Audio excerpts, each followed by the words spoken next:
Olá, tudo bem? Seja bem-vindo à nossa aula. É com prazer imenso que eu, professor Guilherme, estou aqui mais uma vez para falarmos de outros dispositivos extremamente importantes. E eu quero falar para você, já que nós estamos falando dessa questão de telesaúde, se você parar para analisar a redação do artigo 26b, ele fala que a telesaúde, ela nada mais é que uma prestação de serviços de saúde à distância. Ela traz essa conceituação. A gente usa tecnologia da informação, a gente usa da comunicação, tais como texto, sons, imagens, para levar, para ofertar o serviço de saúde. E os dados, eles possuem validade em todo o território nacional. Essa é a ideia do 26B que ele traz para a gente. Por sua vez, o artigo 26C, o que ele vai falar para nós? Deixa eu até sair da tela para você ter a oportunidade de ver. O 26C, ele traz para a gente uma redação importante, porque ele fala assim, ele fala que, de maneira geral, o profissional de saúde tem liberdade e independência para decidir se vai usar ou não a telesaúde, inclusive na primeira consulta. O profissional ele pode optar pelo atendimento presencial se ele quiser, sempre que ele entender que automaticamente é necessário, é um direito dele, ora. Ele pode fazer isso. Já no artigo 26D, que a gente está passando essa sequência para você tomar nota, ele vai falar que os conselheiros federais de fiscalização aí no exercício profissional, exemplo, CRM, Corém e tal, eles possuem uma competência que é denominada como competência normativa para a conduta ética na telesaúde. Ele traz isso para nós. Aqui a gente tem que observar as regras já aplicáveis, o atendimento presencial, mas desde que ele não contrarie os termos legais. Isso é posto para nós. Outra coisa que eu quero falar, já que a gente está abordando esse tópico telesaúde, veja na sua tela. Quando a gente fala do 26E, que é um outro dispositivo bastante importante aí para nossa análise, ele dispõe assim mais ou menos que quando o funcionamento da telesaúde ocorrer, ele vai ter que seguir normas definidas pelo órgão de direção do SUS e as regras pelos órgãos reguladores, tais como a Anvisa, Conselho Profissional. Isso vai ter que acontecer. Lá no 26F, ele já fala que para restringir a prestação de serviços de telesaúde é preciso justificar a imprescindibilidade da medida, ou seja, demonstrar que realmente ela é necessária para evitar danos aos pacientes que são colocados à tona aí de uma maneira geral. E nós vamos falar do 26G. O que o 26G fala para nós? Ele fala que a prática de telesaúde ela tem que seguir algumas determinações, como consentimento livre e esclarecido do paciente ou do seu representante legal, desde que tenha aí uma responsabilidade do profissional de saúde. Nós temos que obedecer outras leis. Aí aqui eu posso falar Marco Civil da Internet. A gente pode falar a lei do ato médico, que é importante. LGPD. Ué, LGPD? LGPD. Código de Defesa do Consumidor, Lei do Prontuário Eletrônico. São algumas normas que a gente tem que seguir. E quando eu falo do dispositivo previsto no 26H, o legislador está falando para nós que o profissional de saúde, quando ele atua exclusivamente por telesaúde, ele não precisa ter uma inscrição secundária ou complementar. Isso aqui é interessante. Ah, porque atende em qualquer lugar? Não, ele não precisa. Em outro estado. Ah, ele é médico em São Paulo e no Paraná. Precisa ter duas? Não, não precisa. Não precisa se registrar em outro estado para atender se for de modo remoto. Isso acaba sendo bom também. Então são alguns pontos que eu gostaria de contemplar com vocês, que é uma temática importante. Bom, deixando isso de lado, eu quero falar para você de um outro tópico, de um novo capítulo, eu diria, que é um capítulo bem legal para a gente poder entender. Nós vamos falar dos recursos humanos. Como acontece os recursos humanos em relação ao SUS? O que a nossa legislação ela traz para nós? E ela fala, eu vou condensar para você, que a política de recursos humanos na saúde ela vai ser formalizada e executada pelas 3 esferas governamentais: municípios, estados, União, e obviamente ela visa formação de recursos humanos. O que seria a formação de recursos humanos? Eu posso falar que é criar um sistema de formação e capacitação de profissionais em todos os níveis de ensino, até mesmo em pós-graduações, programa de aperfeiçoamento. Para quê? Para a gente ter profissionais da saúde. A gente precisa valorizar aqueles que trabalham em regime de dedicação exclusiva. Deve haver uma promoção da dedicação exclusiva dos profissionais para evitar que eles tenham múltiplas vinculações de emprego. E, obviamente, um ponto central, os serviços públicos, quando eles integram o SUS, o que é legal a gente considerar? Que eles serão campos para a prática de ensino e pesquisa. Por isso que você vai ver sempre estudantes de medicina atrelados ao SUS, porque o SUS visa fazer essa promoção que eu coloco para vocês. E por falar em promoção, os cargos e funções de chefia, de direcionamento no SUS, eles só podem ser ocupados por profissionais em regime de tempo integral, tá? Isso é uma coisa.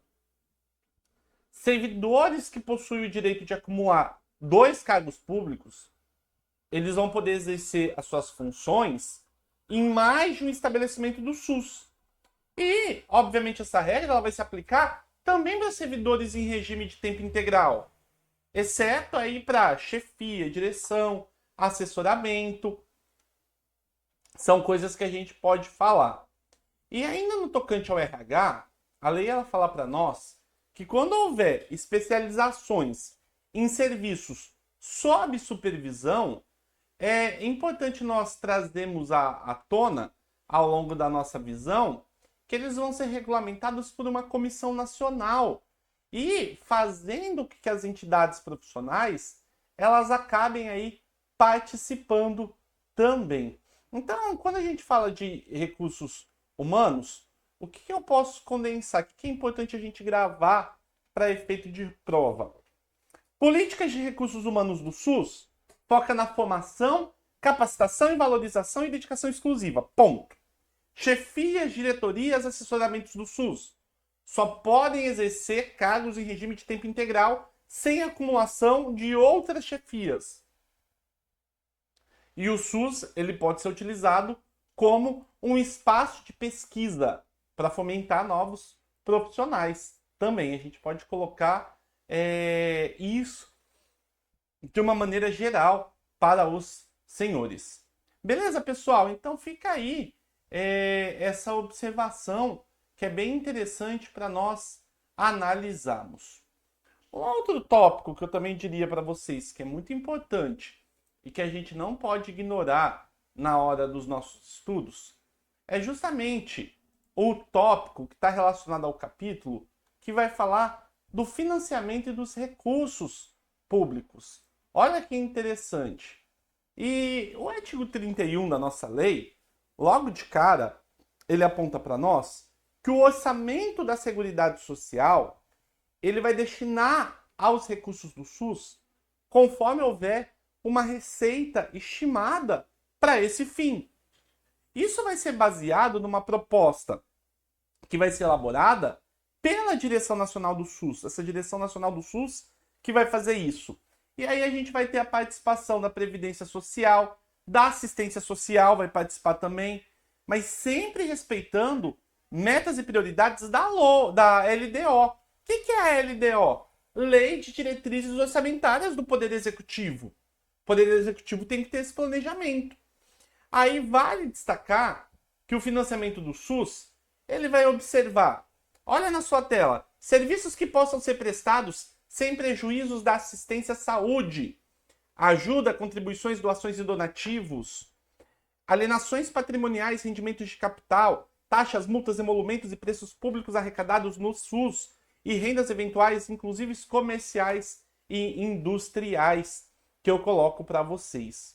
Amigos, o SUS ele tem direito a 50% das receitas e esse valor é destinado principalmente à recuperação de viciados. As receitas geradas pelo SUS são creditadas em contas especiais. E essas contas são administradas pela direção do SUS. E ações de saneamento supletivo do SUS são financiados aí com recursos, por exemplo, de tarifas específicas, participação da União, dos Estados, Distrito Federal, sistema financeiro de habitação inclui. As atividades de pesquisa e desenvolvimento, elas também serão cofinanciadas pelo SUS, pelas faculdades, orçamento fiscal, recursos externos. Tudo isso vai andar juntamente.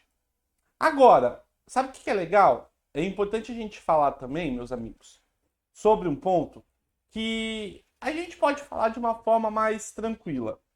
Eu quero abordar com você sobre gestão financeira do SUS. O que significa a ideia de gestão financeira que eu coloco para você?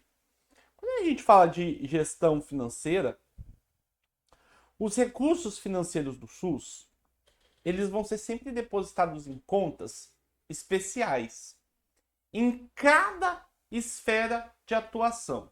Então, o recurso do município vai ser numa conta do município, do estadual na conta do estado e da União na conta da União. Elas vão ser movimentadas com fiscalização do Conselho de Saúde. No âmbito federal, os recursos da Seguridade Social e de outras fontes que são administradas pelo Ministério da Saúde, eles estarão lá reservados para esse fim. O Ministério da Saúde, inclusive, ele tem que fazer auditorias para garantir que esses recursos sejam gastos de modo correto.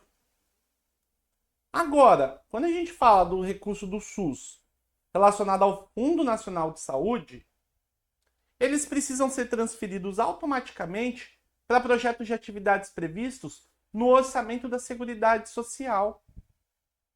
A distribuição dos recursos da Seguridade Social, elas necessitam, segundo o legislador, respeitar as proporções de despesas do orçamento para cada área.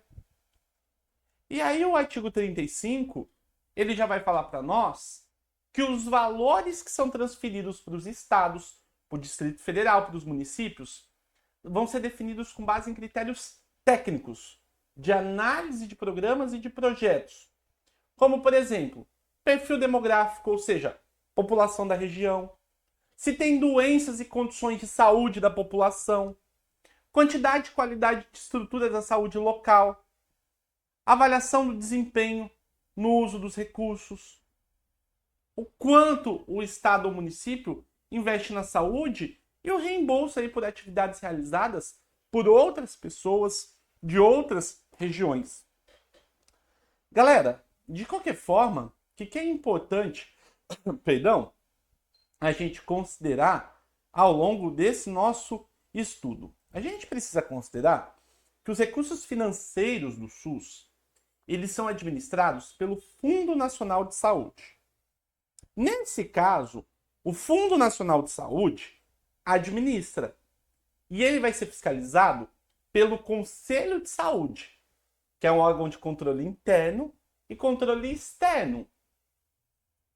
A distribuição dos recursos para o Estado, para o Distrito Federal, vai levar em conta critérios do perfil demográfico, epidemiológico, desempenho financeiro, vai levar em conta participação do orçamento local, ressarcimento de serviços que são prestados. No caso dos estados, no caso dos municípios, a gente vai considerar a alta migração dos elementos demográficos e vai ponderar quantos eleitores tem registrados. O Ministério da Saúde ele tem que auditar tudo isso, ele tem que fazer com que os recursos transferidos sejam aplicados e, caso não sejam aplicados de modo correto, tem que haver o quê? Tem que haver uma sanção, tem que haver uma punição pelo uso indevido.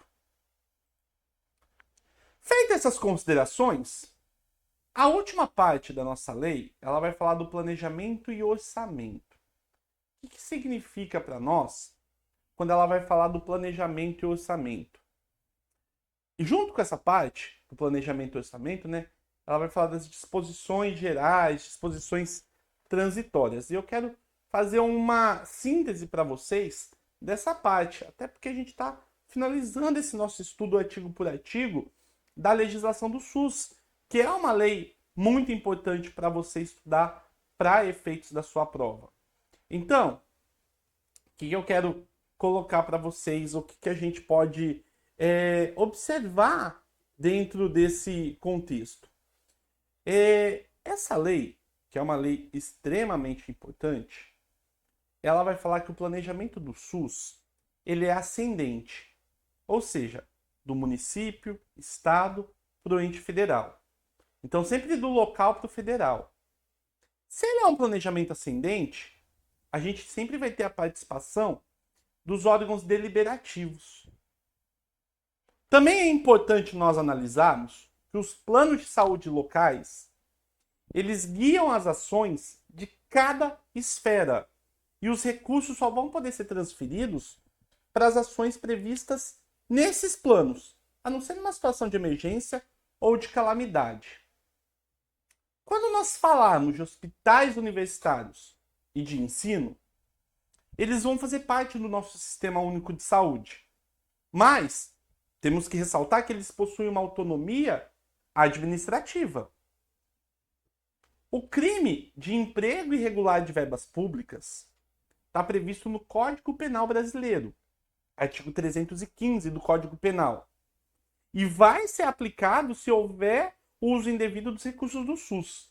Eu considero isso que tinha que ser crime hediondo, já que nós estamos falando de desvio de dinheiro da saúde.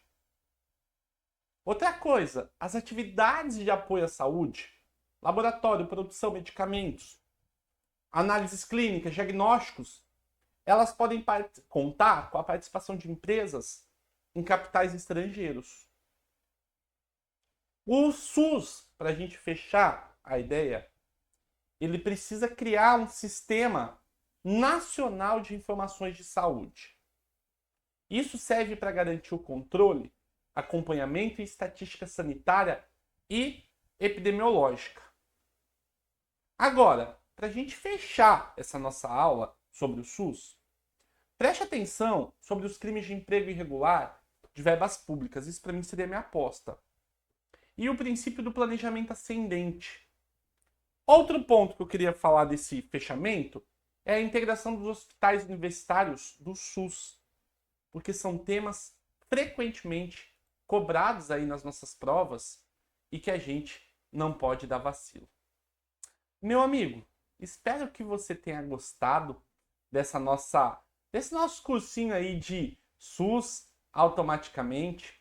Foi gravado com atenção, seu edital tá aí, não vacila, vamos firmes, fortes, para que dê tudo certo e você tire de letra. Qualquer coisa, vai lá no meu Instagram, @profguilherme, vem comigo e eu desejo tudo de bom. Quando você passar, me mande uma mensagem que eu quero saber da sua aprovação. Tchau!